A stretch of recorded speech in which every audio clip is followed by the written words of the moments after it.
तो स्वागत है आपका मेड अचाइवर में। माई सेल्फ असलम मंसूरी और आज अपन पढ़ने वाले हैं हिस्टोलॉजी ऑफ जीआईटी। चलो स्टार्टिंग करते हैं। जीआईटी है 4 लेयर। जीआईटी में कितनी लेयर होती है? 4 लेयर होती है। म्यूकोजा, सब म्यूकोजा, मस्कुलरीज और सीरोसा या फाइब्रोसा। बात करते हैं अपन म्यूकोजा। म्यूकोजा क्या होती है? यह सबसे इनर मोस्ट लेयर होती है। कौन सी लेयर होती है? सबसे इनर मोस्ट लेयर होती है। बात करते हैं सब म्यूकोजा। ये कौन सी होती है? सेकंड इनर मोस्ट लेयर होती है। कौन सी लेयर होती है? सेकंड इनर लेयर होती है। और बात करते हैं मस्कुलरीज। मस्कुलरीज क्या होती है? सेकंड आउटर लेयर होती है। और फाइब्रोसा और सीरोसा ये क्या होती है? सबसे आउटर लेयर होती है।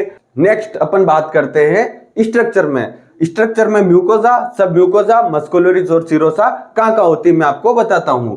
लूमन के जस्ट पास वाली मतलब इनर लेयर कौन सी होती है? म्यूकोजा। म्यूकोजा भी कितने लेयर से बनी होती है? 3 लेयर की। म्यूकोजा कहां सिचुएटेड होती है? लूमन के जस्ट पास में। इसका मतलब क्या हुआ? यह सबसे इनर मोस्ट लेयर होती है। म्यूकोजा है 3 लेयर।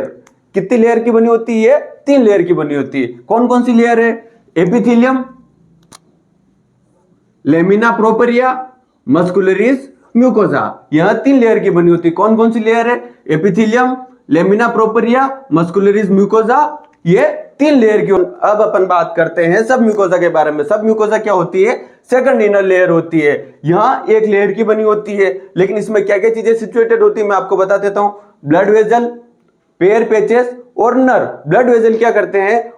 ऑब्जर्वेशन और डाइजेशन का काम करते हैं। पेयर पेचेस क्या करते हैं? ये इम्यून सिस्टम का काम करते हैं। और नर्व क्या करती है? ऑर्डर लाने का और ले जाने का काम करती है। अब अपन बात करते हैं मस्कुलरीज के बारे में। मस्कुलरीज 2 लेयर की बनी होती है। कौन कौन सी लेयर होती है? एक तो सर्कुलर और दूसरी होती है लॉन्गिट्यूडनल। 2 लेयर की बनी होती है और यह सेकंड आउटर लेयर होती है। मैं वापस आपको बता दूं मस्कुलरीज क्या होती है। मस्कुलरीज सेकंड आउटर लेयर होती है और ये 2 लेयर से बनी होती है। कौन कौन सी लेयर होती है? एक तो लॉन्गिट्यूडनल जो बाहर वाली लेयर होती है और सर्कुलर जो इनर वाली लेयर होती है। अब अपन आगे बात करते हैं सीरोसा या फाइब्रोसा। सीरोसा या फाइब्रोसा क्या होती है? यह सबसे आउटर मोस्ट लेयर होती है। अब अपन आगे डिटेल में पढ़ेंगे म्यूकोजा के बारे में। चलो स्टार्ट करते हैं। The mucosa is the inner most layer. क्या होती है? इनर मोस्ट लेयर होती है। इसकी भी 3 सब लेयर होती है। कौन कौन सी होती है? एक तो एपिथेलियम, दूसरी होती है लेमिना प्रोपरिया, तीसरी होती है मस्कुलरीज म्यूकोजा। बात करते हैं अपन एपिथेलियम के बारे में। एपिथेलियम होती क्या है? एपिथेलियम क्या होती है? एक फंक्शनल और प्रोटेक्टिव लाइनिंग होती है जो क्या करती है? जीआई लूमन को कवर करने का काम करती है। ये भी 2 टाइप की होती है। एपिथेलियम भी 2 टाइप की होती है। मैं बता दूं कौन कौन सी होती है। एक तो स्क्वेमस एपिथेलियम और एक होती है कोलमनर एपिथेलियम। स्क्वेमस एपिथेलियम क्या करती है? फॉर प्रोटेक्शन का काम करती है। एग्जांपल है एसोफेगस और रेक्टम। इसका एग्जांपल इसोफेगस क्यों है मैं आपको बता दूं। जैसे ही खाना माउथ में जाएगा, माउथ में जाने के बाद इसोफेगस में जाएगा तो बोलस के रूप में जाएगा और बोलस के रूप में जाएगा तो क्या होगा? फ्रिक्शन से प्रोटेक्शन के लिए इसोफेगस में नेचर ने अपने को क्या दे रखा है? Squamous epithelium. और बात करते हैं रेक्टम की। जैसे ही कोलन से स्टूल बनेगा, स्टूल जैसे ही रेक्टम में होते हुए पास आउट होगा तो स्टूल क्या होता है? हार्ड होता है। हार्ड होने के कारण से रेक्टम में फ्रिक्शन की संभावना हो सकती है। किसकी संभावना हो सकती है? फ्रिक्शन की। इसलिए फ्रिक्शन के प्रोटेक्शन के लिए नेचर ने क्या दे रखा है? स्क्वेमस एपिथेलियम दे रखी है। ठीक है। अब बात करते हैं कोलमनर एपिथेलियम। कोलमनर एपिथेलियम का काम क्या होता है? For secretion and observation. Example अपन बता दें स्टमक, स्मॉल इंटेस्टाइन और लार्ज इंटेस्टाइन।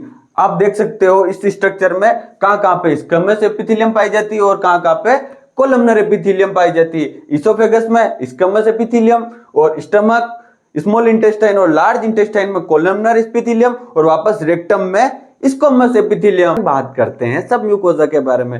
सब म्यूकोजा कहां सिचुएटेड होती है? म्यूकोजा के जस्ट नीचे जो सेकंड इनर लेयर होती है और मस्कुलरीज म्यूकोजा के जस्ट ऊपर। यह क्या होती है? यह डेंस इरेगुलर कनेक्टिव टिश्यू की एक लेयर होती है। क्या होती है? डेंस इरेगुलर कनेक्टिव टिश्यू की एक लेयर होती है जो क्या करती है? सपोर्ट म्यूकोजा को सपोर्ट करती है और न्यूट्रिशन प्रोवाइड कराती है। अब बात करते हैं कंटेंट्स ऑफ सब म्यूकोजा। इसमें क्या क्या कंटेंट होते हैं? इसमें ब्लड वेजल होते हैं, लिम्फेटिक वेजल होते हैं, नर्व होती है और पेयर पेचेस होते हैं। इसमें मैंने बता रखा, आपने देख लीजिए। एक तो ब्लड वेजल्स होते हैं, पेयर पेचेस होते हैं और नर्व होती है। बात करते हैं अपन ब्लड वेजल की। ब्लड वेजल क्या करते हैं? Supply to mucosa. क्या सप्लाई करते हैं? Provide oxygen and nutrients for its function and survival. यह क्या करते हैं, म्यूकोजा को ऑक्सीजन और न्यूट्रिएंट्स प्रोवाइड कराते हैं। बात करते हैं अपन लिम्फेटिक वेसल। लिम्फेटिक वेसल क्या करते हैं, ड्रेन लिम्फ। इसमें क्या होता है, टिश्यू के एक्स्ट्रा फ्लूइड को वापस ब्लड वेसल में भेजना। लिम्फेटिक वेसल क्या काम कर रहे हैं, ड्रेन लिम्फ का काम करते हैं। जो टिश्यू में जो एक्स्ट्रा फ्लूइड होता है उसको क्या करते हैं, यह लिम्फेटिक फंक्शन के जरिए वापस ब्लड वेसल में डाल देते हैं। नर्व के बारे में, नर्व क्या होती है, मेसेनर्स प्लेक्सस नर्व होती है। यह क्या करती है, control secretion and mucosal movement को कंट्रोल करने का काम करती है। बात करते हैं अपन पेयर पेचेस के बारे में। पहले मैंने आपको बताया पेयर पेचेस क्या होते हैं, the group of lymphoid tissue. यह क्या करते हैं, इम्यून का काम करते हैं, जो डिफेंस का काम करते हैं। अपन बात करते हैं जीआई की तीसरी लेयर के बारे में, कौन सी होती है, मस्कुलरिस एक्सटर्ना। पहली म्यूकोजा जो इनर मोस्ट लेयर होती है, सेकंड सब म्यूकोजा जो सेकंड इनर लेयर होती है, मस्कुलरिस एक्सटर्ना जो सेकंड आउटर लेयर होती है, और लास्ट वन इज फाइब्रोसा या सिरोसा। बात करते हैं अपन मस्कुलरिस एक्सटर्ना। ये क्या होती है, द मूवमेंट लेयर होती है। इसमें जीआई में दो मूवमेंट पाए जाते हैं। कौन कौन से मूवमेंट होते हैं मैं आपको बता दूं, एक तो सेगमेंटेशन और एक होती है पेरिस्टाल्सिस। पेरिस्टाल्सिस मूवमेंट क्या होते हैं, जो खाने को आगे बढ़ाने का काम करते हैं, और सेगमेंटेशन वो क्या करते हैं, खाने को मिक्स करने का काम करते हैं। जो एक मिक्सी की तरह जो राउंड राउंड मूवमेंट होते हैं उनको क्या बोलते हैं, सेगमेंटेशन मूवमेंट बोला जाता है। किसमें, जीआई में। नेक्स्ट बात करते हैं, this layer is made up of two smooth muscle. ये भी टू स्मूथ मसल की बनी होती है। कौन कौन सी होती है, इनर सर्कुलर लेयर और दूसरी आउटर लॉन्गिट्यूडिनल लेयर। बात करते हैं अपन स्ट्रक्चर में, जो ये लॉन्गिट्यूडिनल लेयर होती है, जो आउटर लेयर होती है, और सर्कुलर लेयर जो मस्कुलरिस एक्सटर्ना की इनर लेयर होती है। ये दोनों क्या करते हैं, पेरिस्टाल्सिस मूवमेंट को कंट्रोल या पेरिस्टाल्सिस मूवमेंट को बनाने का काम करते हैं। और आगे अपन बात करते हैं, between this layer lies the orbit plexus. इन दोनों लेयर के बीच ऑर्बिट प्लेक्सस पाए जाते हैं या मेंट्रिक प्लेक्सस पाए जाते हैं, जो क्या करते हैं, विच कंट्रोल पेरिस्टाल्सिस मूवमेंट। ये क्या करते हैं, पेरिस्टाल्सिस जो मूवमेंट होता है उनको कंट्रोल करने का काम करते हैं।